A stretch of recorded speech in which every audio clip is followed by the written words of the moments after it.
The snake ate its food, and its body grew rapidly. But every so often, the snake would bite off its own tail and place it aside as an offering. Then, a giant hand would descend from the sky to collect the tail offerings.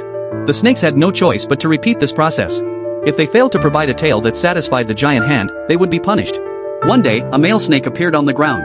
After exchanging glances, the two snakes began a happy life together. Before long, they had 3 children. But on that very day, the giant hand came to collect the tribute again. To everyone's surprise, the male snake, in order to preserve his own tail, offered his children as a substitute. By the time the female snake realized what had happened, it was too late to change anything. The female snake finally understood that the male snake had been using her from the start.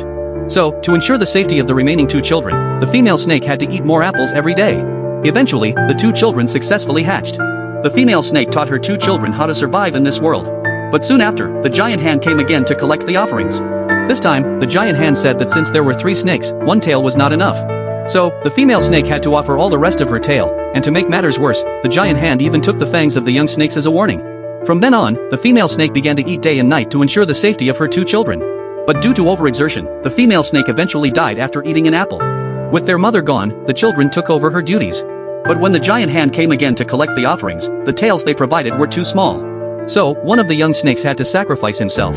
Time flew by, and the young snake grew up. Then, at the edge of a cliff, a huge snake skeleton was discovered. The snake elder uncovered the truth. Originally, snakes eating the fruit were free, and there was no giant hand to collect tributes. But as the snakes grew larger, the giant hand began to fear their power and started demanding tails to control them. The elder then sent people to make fangs and distributed them to every snake present.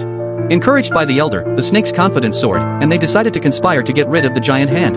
When the giant hand came again to collect the tributes, the snakes leaped up and bit the hand, but without venom, they couldn't hurt it. The giant hand immediately crushed all the snakes on its hand, and only the young snake survived because he didn't resist. Unexpectedly, the souls of the fallen comrades all appeared beside the young snake. Then, the souls of the snakes began to gather on the young snake's fangs, turning into venom. With the venom, the young snake took the opportunity when the giant hand came to collect the tails and bit it with his venomous fangs. In the end, the young snake successfully freed the snakes. So, when we are oppressed by some institutional power, we must properly defend our rights.